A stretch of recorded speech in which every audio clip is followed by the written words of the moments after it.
बिस्मिल्लाहिर्रहमानिर्रहीम। तो हम पढ़ रहे हैं क्वाड्रेटिक इक्वेशन को फैक्टराइजेशन के तहत हम कैसे सॉल्व कर सकते हैं।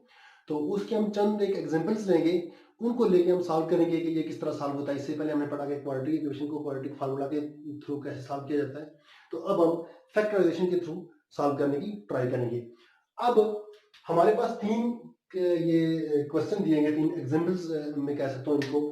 तो इसको हम कैसे सॉल्व करेंगे, एक तो हो गया क्वाड्रेटिक इक्वेशन को हम फार्मूला के तहत अप्लाई सॉल्व करेंगे, जो कि बहुत इजी है और ये उससे भी ज्यादा इजी है और शॉर्ट प्रोसेस है। अब मैं पहले क्वेश्चन को ले लेता हूं। फर्ज किया हमारे पास क्वेश्चन है 3x² minus 6x is equal to x plus 20। अब चूंकि इसमें हाईएस्ट पावर वेरिएबल की 2 है, इसलिए ये क्वाड्रेटिक इक्वेशन कहलाएगी। और इसको स्टैंडर्ड फॉर्म में लिखेंगे क्योंकि ये ऑलरेडी स्टैंडर्ड फॉर्म में नहीं है। सबसे पहले वेरिएबल की हाईएस्ट पावर, फिर उससे कम, फिर उससे कम, फिर लास्ट पे 0। अब पहला नंबर तो ठीक लिखा गया है। सबसे जो बड़ी पावर है वो पहले लिखी गई है 3x² माइनस 6x। इस x को भी हम लेफ्ट हैंड साइड पे ले आएंगे, माइनस x। 20 को भी इधर ले आएंगे, माइनस 20 इज इक्वल टू 0 आ जाएगा। अब हमारे पास लेफ्ट हैंड साइड ये आ गई जिसको हमने सॉल्व करना है। दूसरी साइड पे, राइट हैंड साइड पे हमारे पास 0 का नंबर है। अब इसको सॉल्व कैसे करेंगे? जो प्लस हो रहे हैं, जिनकी पावर सेम है वो आपस में प्लस या माइनस होंगे, जिनकी पावर सेम नहीं है उनको हम देखेंगे उनके लिए हम क्या करते हैं। अब 3x² तो कोई और है नहीं जिसकी पावर 2 है, जो जिसमें ये ऐड या सब्ट्रैक्ट हो। अब हमारे पास एक है, हमारे पास माइनस 6x और दूसरा माइनस x। दोनों माइनस के नंबर है, ये होंगे प्लस, लेकिन साइन किसका होगा? माइनस का। माइनस 20 ऐसे देगा इज इक्वल टू 0। अब ये हमारे पास बन गई standard form 3x² minus 7x minus 20 is equal to 0। इसके ऊपर हम क्वाड्रेटिक फार्मूला भी लगा सकते हैं, हम इसको फैक्टराइजेशन के तहत भी सॉल्व कर सकते हैं, लेकिन हमें कहा गया है कि इसको बाई फैक्टराइजेशन इसको सॉल्व करना है। अब हमने ये दो नंबर देखने होते हैं, ये दो नंबर, इन दोनों को मल्टीप्लाई करें तो क्या जवाब आता है? इन दोनों को अगर मैं मल्टीप्लाई करूं तो हमारे पास जवाब आता है 60x²। साइड पे मैं लिख देता हूं ताकि आपको सही ये बात क्लियर हो जाए। 60x² जवाब आ गया। अब हमने कोई ऐसे पेड़ बनाने हैं 7 के जिनको मल्टीप्लाई करें तो 60x² आए, जिनको हम प्लस या फिर माइनस करें तो हमारे पास जवाब आए -7x। अब हमने देखना है कि कौन से दो नंबर को मल्टीप्लाई करें तो 60 आ सकता है। एक तो हो गया 30 मल्टीप्लाई बाई 2 60, लेकिन उन 30 में से 2 प्लस करें या माइनस करें 7 है, नहीं आता।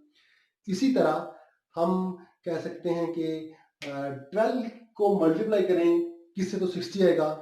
5 से मल्टीप्लाई करें 12 को तो वो 60 आता है, और 5 में से 12 माइनस करें तो 7 आता है। इसका मतलब है 12 और 5 का कॉम्बिनेशन यहाँ बन सकता है, इसके पेड़ बन सकते हैं। ये चीज आपने लिखनी है, जस्ट आपने ज़हन में रखना है कि पहले नंबर और लास्ट नंबर को मल्टीप्लाई करें, उसके बाद जो जवाब आता है उसको देखें। उस जवाब को लेके आपने सेंटर वाले जो x है सिंगल पावर, उसके पेड़ बनाने होते हैं, जिनको मल्टीप्लाई करें ये आए, प्लस या माइनस करें तो वही वाला नंबर है। अब 3x तो ऐसे ही रहेगा, माइनस हमें -7x चाहिए, इसलिए 12 बड़ा नंबर है, 12 को हम पहले लिखेंगे -12x प्लस 5x, इसलिए कि एक प्लस का और एक माइनस का माइनस हो गया तब जाके 7 आएगा। अगर मैं यहां भी प्लस लिख देता हूं तो ये 12 प्लस 5 17 हो जाएगा, ये 7 नहीं आएगा। या अगर मैं यहां प्लस लिख देता हूं, यहां माइनस लिख देता हूं तो फिर भी ये गलत आएगा। अब ये इसके पेड़ बन गए, वापस 20 को हमने उसी तरह लिखना है। अब ये हम देखते हैं, इसकी दोबारा चेक करते हैं।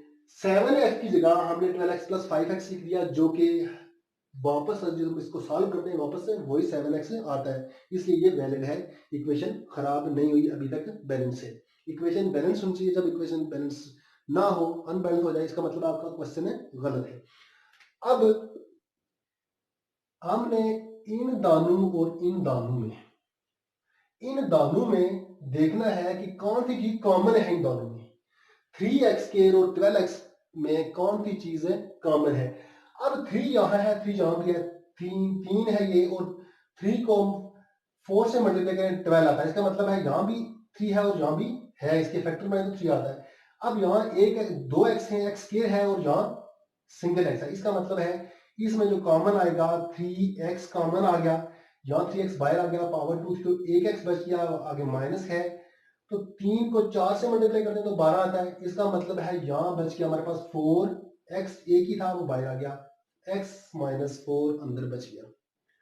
अब इन दोनों में क्या चीज कॉमन है, प्लस लिख दिया। इन दोनों में 5 4 टाइम 20, यानी कि इसके अगर फैक्टर बनाए तो यहाँ 4 भी आता है, इसका मतलब है 5 भी आता है। इसका मतलब है 5 कॉमन आ गया, 5 बाहर आ गया, यहाँ x बच गया, -4 लिखेंगे। 5 को 4 से मल्टीप्लाई करेंगे, वापस सॉल्व करेंगे, वापस यही चीज आएगी, इज इक्वल टू 0। अगर आप ये क्वाड्रेटिक इक्वेशन को सॉल्व करते हुए बाय फैक्टराइजेशन के तरीके से, अगर आपकी ये दोनों चीजें सेम ना है, इसका मतलब आपको क्वेश्चन गलत है। अगर ये दोनों चीजें आपकी सेम आ रही है, इसका मतलब आपको क्वेश्चन दुरुस्त है। अब हमारे पास दो टर्म्स बच गई, पहले 4 थी अब 2 हो गई, एक ये वाली और एक ये वाली। अब इन दोनों में कौन सी चीज सेम है, यहाँ x-4 और यहाँ भी x-4। इसका मतलब है इन दोनों में x-4 कॉमन है। x-4 को हमने कॉमन ले लिया, अंदर बच गया हमारे पास, यहाँ इस टर्म में 3x बच गया, आगे प्लस का साइन है, प्लस इस टर्म में हमारे पास बच गया 5 इज इक्वल टू 0। अब दो नंबर जब आपस में मल्टीप्लाई होते हैं, इसका मतलब ये होता है या तो फिर एक नंबर 0 है जो दूसरे को 0 करता है। मसलन मेरे पास है 2 multiply by 0 is equal to 0। 0 जिससे भी मल्टीप्लाई होता है उसको क्या कर देता है, 0 कर देता है। या 0 multiply by 2 is equal to 0। Left hand side पे 2 मल्टीप्लाई हो या कोई नंबर मल्टीप्लाई हो, राइट हैंड साइड पे कोई नंबर मल्टीप्लाई हो या फिर 2 मल्टीप्लाई हो, दोनों सूरतों में जवाब 0 आएगा। इसका मतलब ये है, ये दो टर्म्स हैं, दो, एक ये आ गई और एक ये आ गई, दो फैक्टर कह सकते हैं। या तो ये वाला पोर्शन 0 है, इसको 0 करता जवाब 0 आता है, या फिर ये वाला पोर्शन 0 है और ये खुद 0 है तो इसको भी 0 कर देता है, तब जाके इक्वेशन 0 हो जाती है। इसलिए हमें पता नहीं, हम इसलिए दोनों को बारी बारी 0 लिखेंगे। पहले लिख देते हैं x-4 इज इक्वल टू 0 और x 3x plus 5 is equal to 0। या तो ये 0 है, ये लिख दिया, या तो ये 0 है, ये लिख दिया। अब इसको सॉल्व करेंगे, x इज इक्वल टू 4 जब उधर जाएगा तो क्या हो जाएगा, पॉजिटिव हो जाएगा, +4, एक वैल्यू x की ये आ गई। अब यहां अगर देखें तो 3x इज इक्वल टू 5 उधर जाएगा तो -5, x is equal to -5 divide by 3, यहाँ 3 मल्टीप्लाई होता तो जाके डिवाइड हो गया।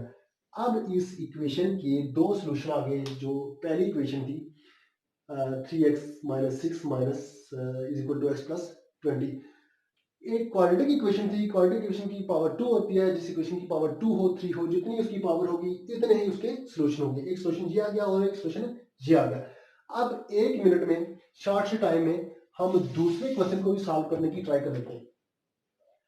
हमारे पास x² - x - 20 is equal to 0, x² - x। अब इन दोनों के सबसे पहले हम नीचे वाला क्वेश्चन थोड़ा लेंथी होगा मे बी, उसको सॉल्व करने की कोशिश करते हैं, फिर इसको शॉर्ट क्वेश्चन को बाद में कर देते हैं। 3y² is equal to y into y - 5। अब ये भी क्वाड्रेटिक इक्वेशन है, इसमें पावर 2 है। अब ये y अंदर वाले 5 - 5 y - 5 से मल्टीप्लाई हो रहा है। इसको पहले मल्टीप्लाई कर लेते हैं। 3y² माइनस y को y से मल्टीप्लाई करेंगे, y² y को -5 से मल्टीप्लाई करेंगे, -5y इज इक्वल टू, अब दोनों जो जितने भी नंबर हैं उनको एक साइड पे ले आते हैं, लेफ्ट हैंड साइड पे ले आते हैं। 3y² y² इधर आएगा तो -y², 5y इधर आएगा तो +5y², उनका साइन चेंज हो जाएगा, इज इक्वल टू 0 बच जाएगा उधर। अब यहां हम क्या करेंगे, एक तो हमारे पास दो y² जिनकी पावर सेम है, वो आपस में प्लस भी हो सकते हैं और माइनस भी हो सकते हैं। 3y² - y², ये एक y² है और ये 3 y² है, 3 में से 1 निकलेगा तो हमारे पास बच जाएगा 2y square plus 5y is equal to 0। ये तो बहुत ही सिंपल हो गई। अब इन दोनों में कॉमन कौन सी चीज है? इन दोनों में 2 तो कॉमन नहीं है, 2 यहाँ 2 है वहां, अगर इसके फैक्टर में तो 2 नहीं आ रहा, इसका मतलब यहाँ y स्केयर है और यहाँ y है, y दोनों में कॉमन है, तो इसलिए y को कॉमन लिख दिया, यहाँ बच गया 2, दूसरा y की पावर 2 थी तो एक y यहाँ आ गया, प्लस 5 कॉमन नहीं था, 5 भी आएगा, y एक था वो y आ गया इज इक्वल टू 0। सेम वही चीज आ गई। अब या तो ये y जीरो है, इस पोर्शन को जीरो कर रहा है तब जवाब जीरो, या पर ये पूरा पोर्शन जीरो है इसको जीरो कर रहा है तब जवाब जीरो है, हमें नहीं पता, इसलिए हम दोनों को बारी बारी लिखेंगे। y इज इक्वल टू 0 और 2y is equal to 5, 2y plus 5 is equal to 0। अब ये एक वैल्यू तो y की ये आ गई सीधी सीधी, इसको सॉल्व करेंगे, 2y इज इक्वल टू 5 हो जाएगा -5, y is equal to -5 divide by 2। इसके भी दो सोल्यूशन आ गए, एक 0 और एक माइनस है 5 डिवाइड बाई 2। इसको भी सॉल्व करते हैं इंशाल्लाह, नेक्स्ट वीडियो में इसको सॉल्व करने की कोशिश करेंगे, वीडियो हमारी लंबी हो जाएगी।